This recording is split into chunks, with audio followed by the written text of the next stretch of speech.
Acne scars. ఇవాల్టి వీడియోలో మనం ఈ యాక్నే స్కార్స్ ఇన్స్టెంట్గా ఫేడ్ అయ్యేలా ఒక రెమెడీ గురించి తెలుసుకుందాం.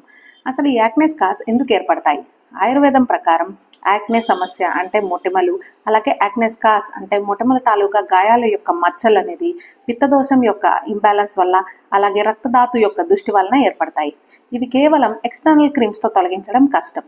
దీనికోసం మన వశిష్ఠ ఆయుర్వేద క్లినిక్ నందు కొన్ని ప్రత్యేకమైన ఇంటర్నల్ మెడికేషన్తో పాటుగా ఆయుర్వేదిక్ పీల్ అనే ట్రీట్మెంట్ కూడా అందించడం జరుగుతుంది. ఇవాల్టి వీడియోలో మనం ఒక చక్కటి రెమెడీ గురించి తెలుసుకుందాం. అదే స్కార్ హీలింగ్ ఎక్స్ప్రెస్ ఫేషియల్. ముందుగా వేప, పసుపు కలిపిన నీళ్లతో ఆవిరి పట్టుకోండి. తర్వాత ఒక స్పూన్ మంజిష్టా పొడి, ఒక స్పూన్ చందనం పొడి, ఒక స్పూన్ అలోవెరా జెల్, చిటికెడు కస్తూరి పసుపు, తగినంత రోజ్ వాటర్ యాడ్ చేసుకోండి. మీ చర్మం తత్వం బట్టి అవసరమైతే 2 to 3 డ్రాప్స్ కుంకుమ తైలం కూడా యాడ్ చేసుకోవచ్చు. ఈ ప్యాక్ అంతా కూడా అప్లై చేసిన ఒక 10 to 15 మినిట్స్ తర్వాత ఫేస్ వాష్ చేయండి. తర్వాత చల్లని రోజ్ వాటర్తో ఫేస్ అంతా కూడా స్ప్రే చేసుకోండి. ఈ టిప్ మీకు నచ్చితే ట్రై చేయండి. అలాగే వశిష్ఠ ఆయుర్వేద పేజ్ని కూడా ఫాలో చేయండి. మరియు మీకు ఎలాంటి skin and hair care remedies కావాలో కామెంట్ చేయండి.